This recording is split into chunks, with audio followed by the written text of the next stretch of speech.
Tres.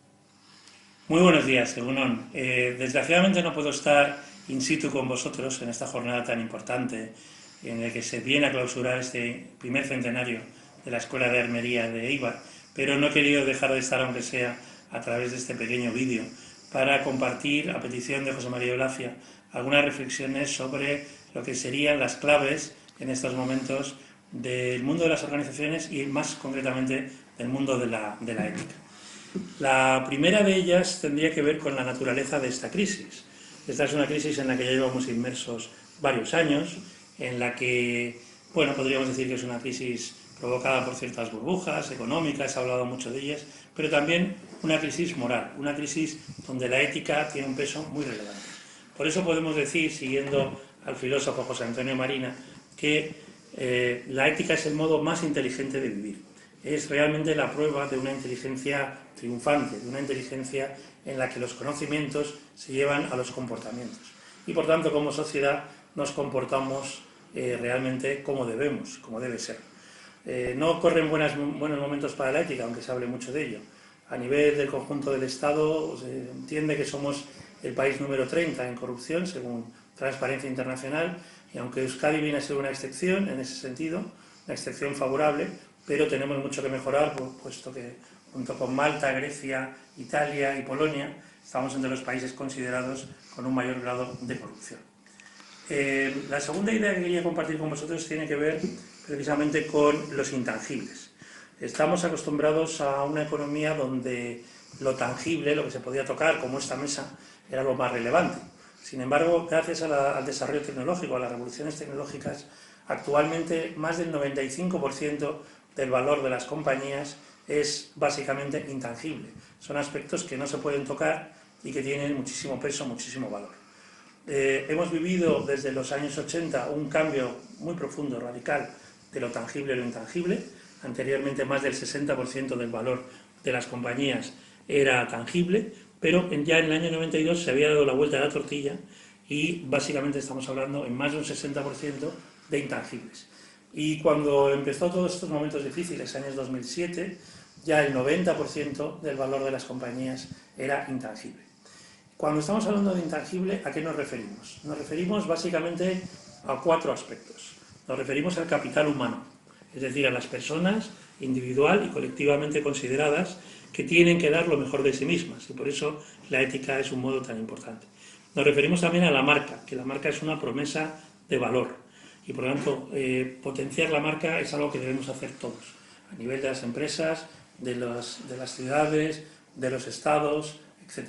También nos referimos al capital clientes, a superar las expectativas de los clientes y conseguir que los clientes sean nuestros mejores comerciales.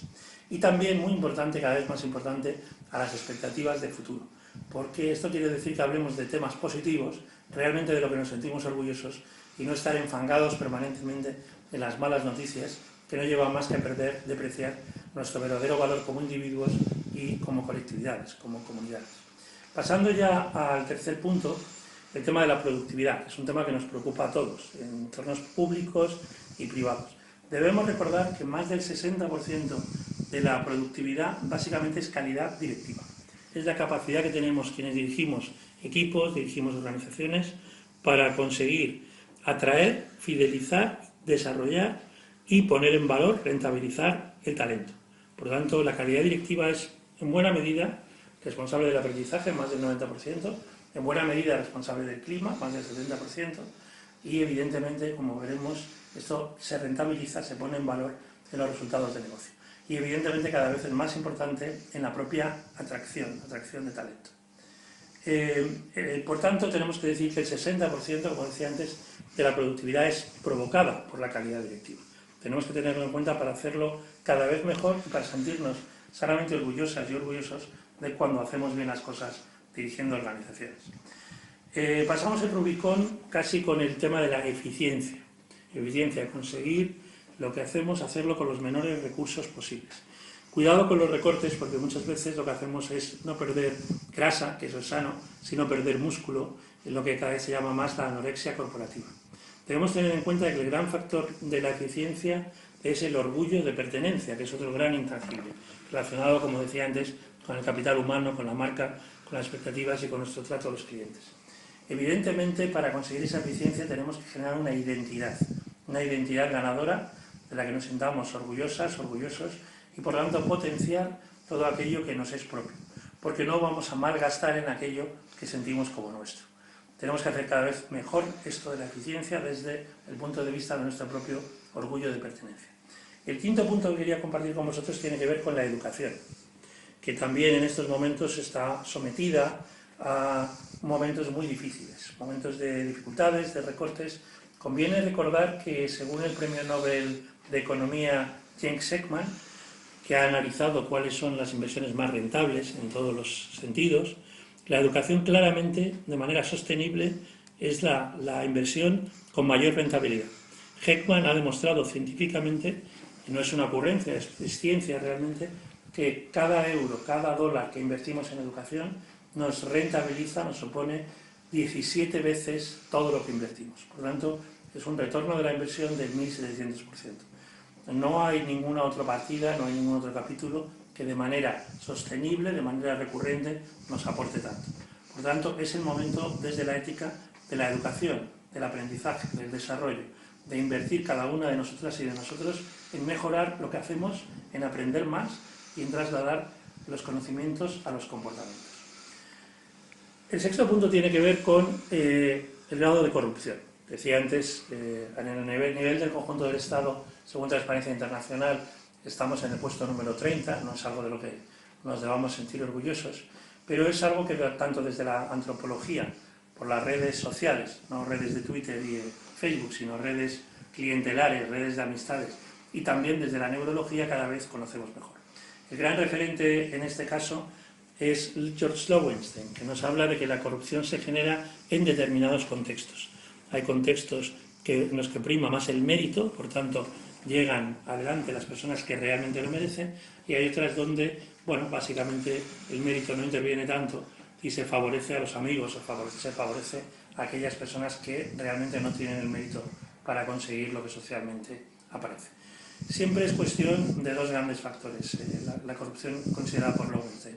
Por una parte, llegar a contactar con personas que tienen un alto nivel de vida, muy alto nivel de vida, que en principio nosotros no nos podemos permitir, y luego que alguien, digamos, desde la tentación nos enseñe, entre comillas, a cómo alcanzar este nivel de vida al que están las personas, en el que están las personas que están cercanas a nosotros.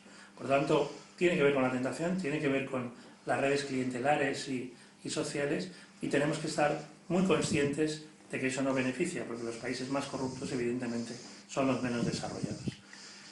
Vamos al séptimo punto, que es el equipo. Un equipo es un grupo humano que genera sinergias. Por tanto, no todos los grupos humanos son equipos, solo unos pocos que son aquellos que generan sinergias. Los que seáis futboleros, recordaréis que La Roja, a lo largo de más de 100 años, estuvo sumido en lo que se llamaba la maldición. La maldición es que normalmente en cuartos, en los momentos más relevantes, siempre ocurría algo que provocaba que no llegáramos más adelante. El cabezazo de Tasotti a Luis Enrique, el árbitro en Corea-Japón, la Francia de Zidane, cuando Zidane ya tenía cierta edad, frente a la España de Raúl. Siempre ocurrían cosas en el fútbol que se llamaban maldición, una mala suerte. En realidad tenía que ver más con el vértigo, con la posibilidad de que si se ganaba ese partido, esa eliminatoria, se quedaba entre los 4 primeros. ¿Cómo se combate el vértigo? Precisamente desde el equipo, desde la generosidad. En el último Mundial, el Mundial de Sudáfrica, partido relevante contra Paraguay. Paraguay no tiene nada que perder en principio, desde el punto de vista del valor, muy por debajo de La Roja, y sin embargo creo un gran partido.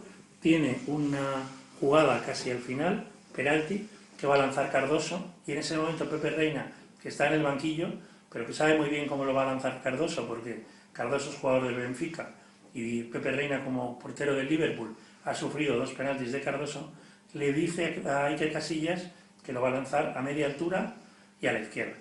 Iker, como buen compañero, se fía completamente de lo que le ha dicho Pepe Reina, no piensa que le va a engañar o que quiere colocarse en su lugar si fracasa, y para el penalti, que él llama una lotería, pero realmente no lo es, y consigue a partir del 1-0 final que La Roja pase y llega a ganar la final de Sudáfrica. Por lo tanto, la maldición se cura, la maldición acaba precisamente desde esta idea de equipo, de un grupo humano donde se generan realmente sinergias. Estamos acostumbrados a la cultura del llanero solitario y, sin embargo, en los nuevos tiempos, en lo que hemos llamado el talentismo, donde el talento es más escaso que el capital, el equipo realmente es lo que marca la diferencia y conduce a la victoria, porque el éxito nunca es por casualidad. Y ya vamos con los tres últimos. El clima laboral. Usamos una palabra que no es muy adecuada, porque ya sabéis que el clima atmosférico es impredecible. De repente podemos tener sol y a los 4 días nevar, llover, y además no depende del ser humano. Sin embargo, el clima laboral es totalmente predecible, lo podemos comprobar pues, en una escuela como esta, en la que estáis, lo podemos comprobar en una tienda, en un restaurante, en un hotel, y también depende en gran medida de quién dirige el equipo. Se calcula que depende en un 44%. Sabemos científicamente que el clima laboral impacta en los resultados casi en la mitad, en un 44%, y que el clima depende de una serie de variables, desde la claridad hasta saber qué reto emocionalmente hemos conseguido y qué ventaja tenemos como equipo para conseguir realmente ese clima. Calidad de servicio que nos atañe a todos, porque evidentemente significa superar las expectativas que tiene una clienta o un cliente con nosotros. Todos somos clientes en momentos distintos del día, de la vida, y por lo tanto todos debemos saber qué espera nuestra gente, nuestros clientes, y cómo superar esas expectativas. Es absolutamente clave. Evidentemente tiene que ver con también el cliente interno. Si somos capaces en las organizaciones de superar lo que los clientes internos esperan, conocer sus expectativas e ir mucho más allá en la excelencia, evidentemente seremos capaces de conseguir muchas mejores expectativas en el cliente final, que es el cliente que repite, que renueva otros productos, otros servicios y que finalmente acaba referenciándonos, ojalá de manera positiva, si se ha quedado muy satisfecho. Y finalmente, tiene mucho que ver con la ética, el liderazgo. El liderazgo es marcar la pauta, el liderazgo es hacer equipo, el liderazgo es motivar, es infundir energía. Y el liderazgo tiene que ser ético, porque el liderazgo es ética, es ciencia y es arte. Cada uno lo utilizamos, esta credibilidad, esta autoridad moral, realmente como entendemos que podemos hacerlo y hacerlo cada vez mejor. El liderazgo es esencial para generar unos contextos ganadores, para generar unos contextos donde la gente pueda dar lo mejor de sí mismos. Y como dice la periodista andaluza María Graciani en su libro Motivulario, donde busca un nuevo vocabulario para la motivación, tenemos que pasar de jefes con J a jefes con G, generadores de felicidad. El liderazgo, hemos dicho, es esencial y además es la gran clave desde la ética para generar felicidad. Desde el punto de vista científico sabemos que la felicidad es apenas en un 10% externa, es salud, es dinero, es pareja, y en un 90% es tanto la suma de nuestra predisposición, normalmente familias felices generan personas felices, como en un 40% voluntario. Y ese 40% incluso influye en el 50% de predisposición de entorno familiar. Por tanto, en un 90% la felicidad no se halla, no se busca, sino que se construye. Debemos ser arquitectas y arquitectos de nuestra felicidad. Y cuando dirigimos organizaciones debemos conseguir que la felicidad sea la regla y no la excepción. Básicamente, cuando hablamos de felicidad, hablamos de elementos como la gratitud, realmente importante, como el optimismo inteligente, como las relaciones sociales, la amabilidad, como fluir, como buscarnos retos y elevar nuestras capacidades, como no darle demasiadas vueltas a las cosas, sobre todo cuando no salen bien, como saborear las alegrías de la vida, como perdonar, evitando ese resentimiento, como ocuparnos de nuestros valores, hacer ejercicio físico y hacer ejercicio mental, seguir aprendiendo constantemente, o como cumplir los objetivos que nos hemos marcado. Ya os digo, más del 90% depende de nosotras, de nosotros internamente, en un 40% voluntario que afecta en un 50% en lo que nuestra predisposición de primeros años podría decir. Desde nuestra responsabilidad como jefes con G, generadores de felicidad, debemos acudir a 4 focos.